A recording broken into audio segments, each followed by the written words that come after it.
povo do vinho! Estamos aqui para falar sobre 3 regiões para você fazer enoturismo no Brasil. Como sempre, vou aqui pedir uma curtida no vídeo, para você se inscrever no canal se você não for inscrito, ativar o sininho e, claro, baixar o aplicativo gratuito do Intervino, que inclusive muito do que a gente vai falar aqui hoje está relacionado a uma das funcionalidades desse aplicativo, que é o nosso guia de enoturismo. Mas vamos falar especificamente dessas 3 regiões no Brasil. Por onde a gente começa, Ronaldo? Olha, Igor, é bem difícil, né? Começar, vamos falar de 3 regiões, mas não vamos botar nenhuma como sendo a primeira, a segunda ou a terceira, assim, melhor ou pior. Vamos falar das 3 regiões que são realmente gratas surpresas, não é? Gratas descobertas, e acho que até em função da própria pandemia, acho que o brasileiro acabou descobrindo mais o turismo, né, interno, e descobriu que nós temos um enoturismo de muito boa qualidade. Por outro lado, também as vinícolas se organizaram muito mais para receber e para realmente oferecer um programa de enoturismo muito legal, tá? Eu, antes de falar, Igor, sobre as regiões, eu queria só puxar uma pauta contigo. É o seguinte, o pessoal tem que entender exatamente o que é o enoturismo, né? Porque às vezes a pessoa pensa que o enoturismo é aquela visita que você vai, aí faz aquele tour ali, que é legal, né? Aquele tour para conhecer o processo de fabricação, aí sai da vinícola, faz aquele tour na outra vinícola, e fica assim um programa um pouco, às vezes, cansativo, você fica muito tempo numa região, né? Só que o enoturismo é muito mais do que isso, né, Igor? Exatamente. O enoturismo são todas as atividades relacionadas ao vinho que você pode fazer numa vinícola. Então, assim, a gente pode ter almoço, jantar, piquenique, você tem wine garden, que é o lugar que você fica tomando vinho, ali conversando, tem alguns que tem passeio de quadriciclo, tem alguns que tem o próprio piquenique dentro ali da plantação, tem outros que tem, por exemplo, as próprias degustações, né? Degustações são obrigadas a fazer o passeio, você pode fazer sua degustação, e tem, na verdade, são várias experiências, e uma, por exemplo, é a própria pousada dentro da vinícola. Você pode, às vezes, ir para uma região e dizer, eu quero ficar numa pousada dentro da vinícola, né, e posso fazer eventualmente a refeição, mas já estou no local ali, durante o dia eu faço outras programações, mas eu estou numa pousada dentro da vinícola. Então, assim, é só para abrir assim, a cabeça de todo mundo de que no turismo é uma programação muito ampla de experiência que você pode ter dentro de uma vinícola, tá? E a gente vamos começar, então, aqui com uma região, que é talvez a região mais famosa, e talvez não, com certeza a região mais famosa de vinho do país, que é a Serra Gaúcha. Que é uma região ali lindíssima, assim, é uma coisa legal a Serra Gaúcha, né? Porque, vamos dizer assim, onde a gente tem ali assim, o centro desse enoturismo, né, da Serra Gaúcha é em Bento Gonçalves, né? Uhum. Que fica, 1h30 de Porto Alegre, né? Então você pega um avião, por exemplo, aqui do Rio, a gente pega um avião, 2 horas a gente está em Porto Alegre, pega o carro ali, sobe 1h30, a gente está no coração ali do enoturismo, que é a região de Bento Gonçalves, uma estrada excelente, muito perto, muito fácil acesso, né? Uma das vantagens também da Serra Gaúcha é que você tem ali, já falando especificamente de Bento, do lado de Bento ali, colado praticamente ali no centro de Bento, é o Vale dos Vinhedos, que você tem uma vinícola do lado da outra. Então você sai de uma vinícola e entra em outra vinícola, e você consegue fazer esse programa, que é algo muito comum em regiões europeias, por exemplo, que é você ter essa facilidade de você ter uma vinícola muito próxima, então você consegue deslocamentos pequenos, você consegue conhecer uma variedade grande de vinícolas. O Vale dos Vinhedos é uma região lindíssima, e o Vale dos Vinhedos, na verdade, ele compreende 3 municípios, né? Uma parte do Vale dos Vinhedos está em Bento Gonçalves, outra parte está em Garibaldi, a outra parte está em Monte Belo, né? Exatamente. Então, você ali dentro do vale, você tem ali 3 municípios, o maior deles ali realmente é Bento, e você tem também dentro de Bento Gonçalves e dentro de Garibaldi, né, em Monte Belo, você tem outros vinícolas que ficam fora do vale, mas que estão nesses municípios e estão todos ali muito, muito perto, né, Igor? Com certeza. E assim, é uma região que você tem diversos tipos, como a gente falou antes, diversos tipos de atividades interessantes. Então é legal você, antes de uma vinícola, olha lá o guia de enoturismo Intervino, por exemplo, e você vai ver quais atividades que aquela vinícola possui. Isso é uma coisa legal do guia, né? O guia já te dá essa oportunidade de você conhecer aquela vinícola, quais são as atividades. Então, olha, aqui, isso aqui é legal, tem um piquenique, né? Então, liga para lá, reserva, dependendo da época do ano, você até consegue fazer na hora, né? Mas é sempre bom dar uma consultada antes. Você vai viajar, por exemplo, ou com casal, sozinho, ou com amigos, ou com grupo. Então, assim, o ideal é você fazer atividades diferentes em vinícolas diferentes. Então, por exemplo, essa aqui eu vou fazer uma degustação da linha de rótulos dele, que é uma linha mais extensa. Essa aqui outra, eu já vou fazer um piquenique no vinhedo. Essa aqui outra já tem um restaurante legal, então eu quero nessa, eu vou aproveitar a comida dessa região. Ou essa aqui, então, ela tem uma degustação de vinhos antigos. Então a gente consegue fazer. Então o legal é você já programar antes, porque assim, isso é um ponto que a gente não falou, mas qualquer região que você vai visitar, agende antes, não saia, não chega lá na porta e bata, porque você primeiro tem a questão de horário, então assim, geralmente as vinícolas elas fecham relativamente cedo, né? Principalmente se você for do Rio, São Paulo, cidade que está acostumada a fazer as coisas mais tarde, então as vinícolas ali, geralmente elas fecham e até 5, porque dependendo, se não for um jantar, vai estar escuro, você não vai poder ver a plantação, fica realmente difícil você de ter aquela visita ou aquela experiência de uma forma bacana. E muitos passeios desses, eles precisam de uma reserva prévia. Eles não podem chegar lá e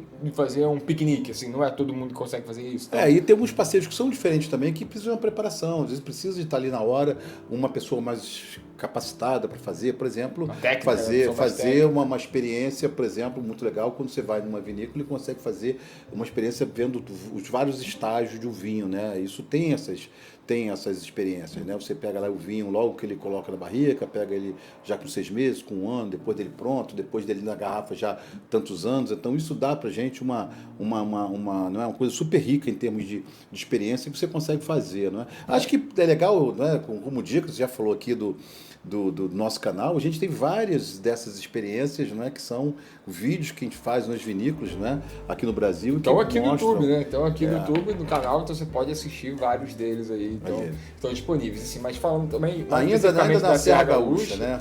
Tem duas regiões ali muito próximas de Bento, que uma delas é Pinto Bandeira, que é a região a mais icônica do Brasil para a produção de espumante. Então assim, você tem não tem a mesma quantidade de vinícolas do Vale, mas você tem ali uma boa quantidade, muito perto uma das outras. Você pode pegar um dia, você vai para Pinto Bandeira e visita umas 3, 4 vinícolas ali, e tem uma outra também que é a Flores da Cunha, que cada vez mais tem surgido novos produtores com ideias boas, inovadoras e com vinhos de qualidade na região também. E muito bem preparados por turismo também, né? Exatamente. Sim, fora desse ciclo aí que a gente está falando, tem algumas regiões que ficam um pouco mais afastadas, mas que fazem parte também da Serra Gaúcha, como por exemplo Antônio Prado, que tem a Zanella lá, enfim, e tem algumas outras que você pode ver, mas vamos falar aqui, fechar esse ciclo aí de Serra Gaúcha. E vamos para outra região, né? Acho que vamos subir então, né? Então lá no Rio Grande do Sul, vamos subir um pouquinho mais para o norte, logo do lado ali a gente tem a Serra Catarinense, né? Que é uma outra região lindíssima, gente, paisagens lindíssimas, é uma região também muito conhecida pelo turismo de montanha, né? Porque você tem vários passeios ali específicos, mas aqui a gente está falando de vinho, mas você pode até conjugar, não é uma viagem para fazer turismo de montanha, quem gosta, né? Eu prefiro ficar só bebendo vinho, mas tudo bem. Mas se você puder conjugar, e um grupo, né? Você vai conjugar isso e turismo de montanha lá é muito bacana, naquela região da Serra Catarinense.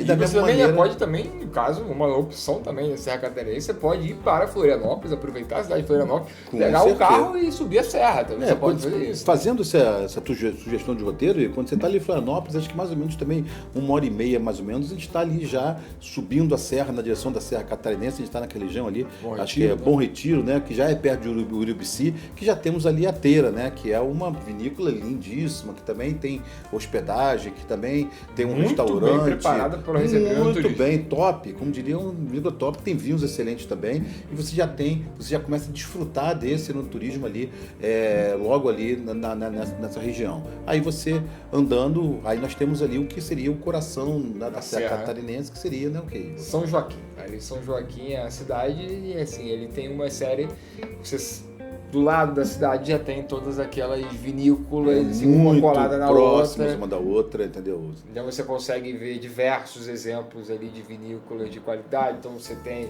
a Bacete, você tem a Vilagem Grande, você tem Monte Agudo, o Leone de Veneza que a gente tem aqui, até um Leone de Veneza. Vilagem Ponte. Village du Conte. O Village Grande é um pouquinho mais longe. Tem a Village du Conte, temos a Pericó, temos ali a Leão de Veneza, já falou, não é? Tem uma série Vila de... Francione, Exatamente. né? Então, Monte Agudo, né? Monte Agudo tem uma vista lindíssima também. E grande parte, que é interessante, Igor, que na Serra Catarinense existe uma grande quantidade de vinícolas com restaurante, né? Sim. Que oferece essa... E ali a Serra Catarinense já tem um perfil um pouco diferente da Serra Gaúcha, que geralmente a maior parte dos produtores da Serra Gaúcha são pessoas que já vieram herdando terras, herdando aquelas vinícolas, produção de família. Já na Serra Catarinense são pessoas que não necessariamente eram do meio do vinho, e sim que gostavam, queriam produzir vinho, adquiriram terras ali na região, viram todo o potencial que a região tem. Então, assim, também não tem... São médicos, são engenheiros, são pessoas que tiveram sucesso nas suas profissões e resolveram entrar nesse mundo de vinho, e esse perfil é bem diferente, né? Bem diferente, mas em relação aos vinhos, são vinhos também de qualidade excepcional, e esses estão muito conhecidos, a região é os vinhos de altitude da Serra. Vinho de altitude, porque realmente ali a produção na altitude realmente é mais alta. E a cidade de São Joaquim também é uma cidade bem gostosa, tem as opções de restaurante. A gente conhecia muito São Joaquim, porque sempre que a gente via assim, o lugar mais frio do Brasil, aparecia lá São Joaquim, aquele frio danado, tudo congelado, nevando, então a gente sempre lembrava disso, só que São Joaquim tem essa característica de estar ali bem no centro da produção de vinho ali da Serra Catarinense. Pra gente que é carioca, então a nossa resistência ao frio é bem menor do que quem mora numa região dessa. Mas então, aproveitando esse gancho de ser carioca e ser falando aqui do Sudeste, vamos então aqui para a região da Serra da Mantiqueira, Ronaldo. A Serra da Mantiqueira é uma região muito extensa, na verdade, porque a Serra da Mantiqueira é muito extensa.